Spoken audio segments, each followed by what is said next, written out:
अखन अहाँ सब सुन रहल छी अमचन म्यूजिक के शानदार प्रस्तुति। खेल कराई छी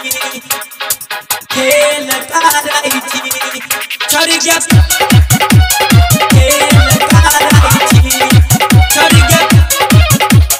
खेल कराई छी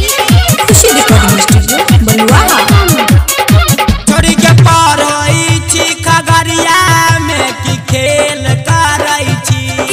छोड़ के पढ़ई छी खगड़िया में की खेल कराई छी की कहली हेगे खेल कराई छी की बाटोरन बाबा के पोता से मेल कराई छी ये सिल तोरन बाबा के पोता से मेल कराई छी छोड़ी के पढ़ई छी खगड़िया में की खेल कराई छी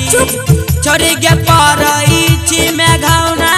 में की खेल कराई छी की कहली हेगे खेल कराई छी की बाटोरन बाबा के पोता से मेल कराई छी गे सिल तोरन बाबा के पोता से मेल कराई छी। अच्छा खुशी रिकॉर्डिंग स्टूडियो बलुआ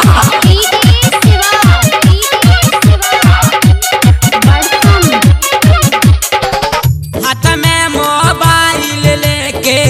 बाजार चलै छी हेडफोन चश्मा लगा के बेग लटकैने छी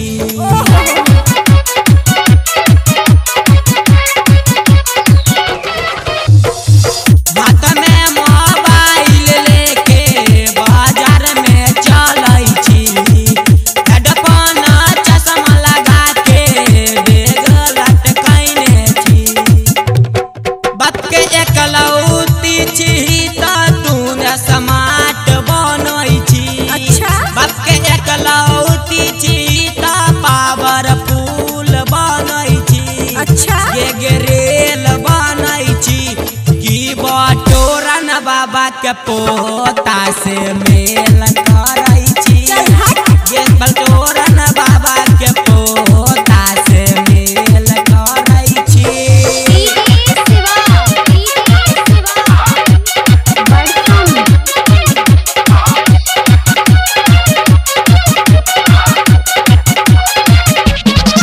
शुभ शंकर सुमित छौरा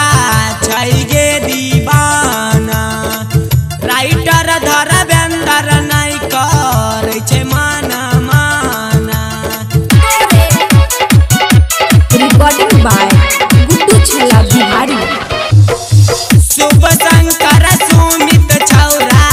छै गे दीवाना राइटर धर्मेंद्र नहीं करे छै माना माना रजुआ रंजन पीर संग में गे साइकोलॉजी पढ़ै छी नाना नीतीश छत्तीस संग में छौरी तोय साइकोलॉजी पढ़ै छी नाना गे साइकोलॉजी पढ़ै छी